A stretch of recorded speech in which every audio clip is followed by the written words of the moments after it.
In the news this week, helping families fleeing domestic violence during housing shortage. Federal Housing Minister visits Perth's NGO to make funding announcements. A WAMN News exclusive. Also tonight, Australian Christians on track to gain their first ever upper house seat. We explore what the party's agenda will be if they get in. And a man rescued by police near Rottnest Island after his boat flipped over. And later, Dr. Andrew Miller's comment. This is The Evening News with Ivan Loom and Maliva Thorne.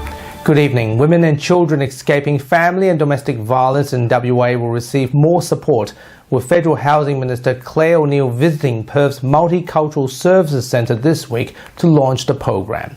Single senior cowed women at risk of homelessness will also receive assistance under the Crisis and Transitional Accommodation Program. Over 40 agencies across Australia have successfully obtained funding for the initiative. WAMN News was the only station that attended the event. Paige Reid has this exclusive report. The federal Labor government have announced a funding boost as a step towards addressing the housing crisis across the country. The project will see 2 large houses built to help support 7 families and is a part of Labor's commitment to tackling homelessness. Federal Housing Minister Claire O'Neill visited Perth's Multicultural Service Centre, where she talked about the critical housing shortage in the state. We've got a really serious shortfall of crisis and transitional accommodation in our country. This is housing that supports women and children who are fleeing family violence, older women who are at risk of homelessness and other really vulnerable populations. O'Neill says this isn't the only funding the government is working on. She says the Albanese government is working towards long-term solutions for these problems and protecting those most vulnerable. MSC WA's Executive Director Ramdas Sakaran says there are a large number of women in the multicultural community seeking help, and this shelter is a good start. I believe the first multicultural women's sanctuary, shelter, whatever you want to call it, and potentially the first across Australia. Yes, the mainstream agencies are doing a great job. The minister says with the federal election fast approaching and the budget pending, there is a major importance of sound economic management. We also recognise that people are going through real difficulties with the cost of living at the moment, and every single opportunity we have, we're trying to look for ways to make life easier for Australians. So that's happening in my area of housing. O'Neill says the cost of living remains the government's top priority, whilst ongoing incentives aim to take the financial stress off of Australians. Paige Reid, WAMN News.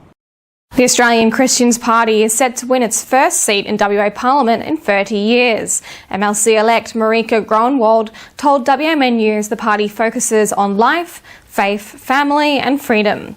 Key issues include the cost of living, religious freedom, euthanasia, abortion and unplanned pregnancies. She believes the win reflects shared values in WA. They are also contesting the federal election. I spoke with the party leader this week.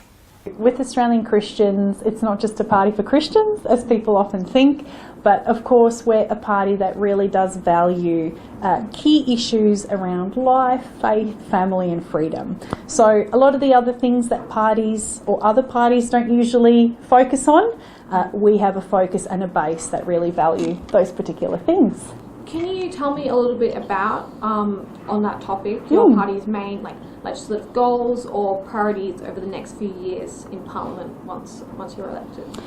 Look, everybody at the moment is of course feeling the pinch. You know, cost of living is a massive issue, and we'll certainly be looking at policy or laws in the upper house how to make it easier for families, not only the financial aspect of it, but even helping families navigate socially, emotionally, you know, dealing with the challenges around that. And we also want to make sure, of course, for us a big thing is supporting women who are facing perhaps unplanned pregnancies, having those support centres in place, making sure there's a voice there for life, and that also goes into the euthanasia issue. So around life, around families, religious expression and freedom, you know, giving schools the opportunity to employ teachers who share their values, really core fundamental things, that's going to be really key for us. How do you respond to viewers who might believe that as Australia is a secular nation, the church and politics should be separated? Yeah, that's a good question. I've seen that commented a lot. So look, a lot of people think, separation of church and state. And we would agree with that. You don't want any religion exerting power over the government, and you don't want any government exerting its power over, of course, any religion. So I would agree with that, but that doesn't mean that Christians don't need to be involved in politics. It doesn't mean that they shouldn't be a voice. So with our votes this election, people are actually saying, hang on, these are core values that we really value. We're not having these values represented in the other parties, and so that's why we got a pretty substantial vote. Any strategies to gain more seats over the next 4 years? You've got one so far. Any plans to grow? Absolutely. I think for us, I mean, we didn't know the legislation would change. So we've just been really committed to serving WA, getting involved in our local communities. I mean, all our candidates are very involved in their local communities.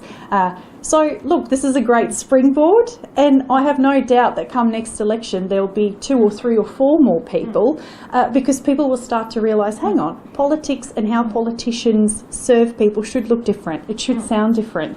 So I'm quite excited about that. And then of course running in the federal election, which is, coming up in May, which will be really good, and we'll be running there. So it's just really showing people that there are people really willing to be involved in their local communities and serve them in between elections. This is not just some in between election or during an election thing.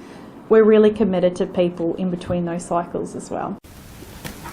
WA's official opposition party is yet to be declared, as the race in Kalamunda will determine whether the Nationals retain opposition status or the Liberals regain it.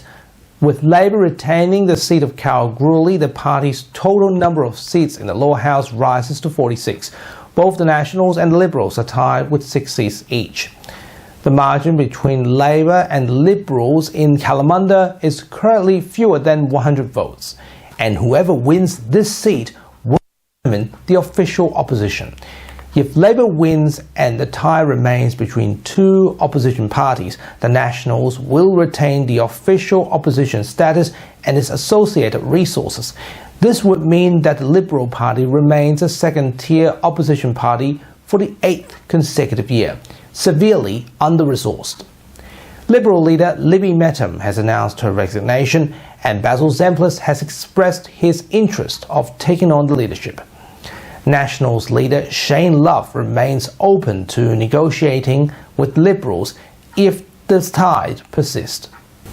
A 41-year-old man has been rescued from the waters of Rottnest Island after his vessel was found upturned just before the weekend.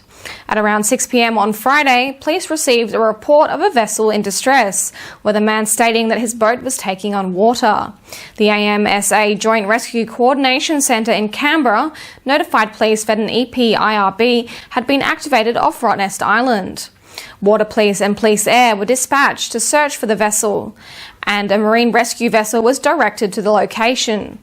They were joined by the RAC Rescue Helicopter, Fremantle Marine Rescue, Coburn Marine Rescue, Rottnest Island Authority and the Australian Border Force, who located and rescued the man from the water at around 11 p.m. The man was found on top of the hull of the upturned vessel. He was wearing a life jacket and was uninjured. Fremantle Marine Rescue transported him to shore, where he was reunited with his family.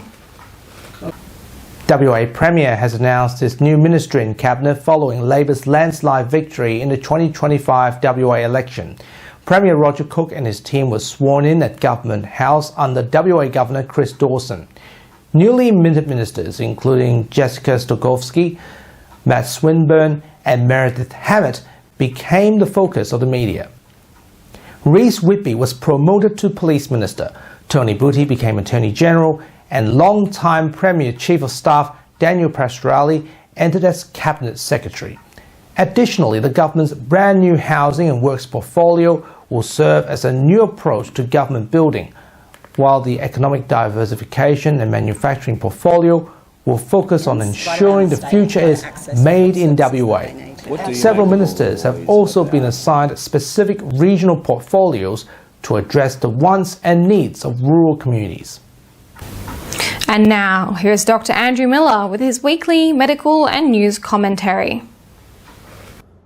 Hi, thanks for your time. Really interesting to see the results of the West Australian election with the Liberals not doing nearly as well as they might have hoped, winning possibly 7 of the seats, the Nationals 6. The Liberals might regain the right to be the opposition party, but really it's a pretty dismal showing. Labor completely dominating with in excess of 40 seats in a 59-seat House. So it's another 4 years of a very confident government that will be able to really make its mark, and let's hope they want to make their mark in health. They've done an unusual thing in splitting up some of the responsibilities of the health portfolio, for example having a new Minister for Preventative Health, and hopefully we'll see some progress this time around, because certainly we've got a new Health Minister who has criticised things like ambulance ramping in the past, so going in there with something to prove. The Liberals, I think, potentially sabotaged a little in this state, and it'll be interesting to see if it happens in the federal election by the chaos surrounding the right wing in the US at the moment, and to the extent that they are kind of common travellers in regard to some of their social beliefs and some of the issues that they're enlivened about. I can only see Trump as being a negative drag on domestic politics in Australia for anyone who associates with him. So, interesting to see.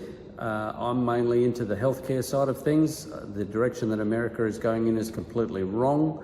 Hopefully in Australia we'll still see bipartisan support for universal healthcare, having a healthy population, and trying to keep the private health insurers under control rather than making them into massive profit-making machines that deny access to healthcare way too commonly in the US. Thanks for your time. That was Dr. Andrew Miller's comment. And now here's what's coming up on 6 News tonight. Thanks guys, the top stories we're following on 6 News. Anthony Albanese has reiterated Australia's support for Ukraine following a meeting with other world leaders in the 3rd year of the war with Russia. The Liberals appear to have edged closer in a close New South Wales state by-election contest, and 2 Queensland senators vying for re-election have clashed over the hate crimes bill that passed Parliament last month. You can watch live 24/7 on the 6 News YouTube channel. For now though guys, it's back to you. Thank you very much. And Tuesday is Federal Budget Day. And of course it will determine how the federal election looks in May. We'll have full coverage of that on our website. And that's our weekly news and current affairs. We have the latest news on our website, wamnnews.com.au. Remember to subscribe to the WAMN Extra News Club so we can continue our work in the community. Full details on wamnnews.com.au/news/extra. For Melly, Paige, Peter, and myself, wish you good health, good night. See you next time. Thanks for watching.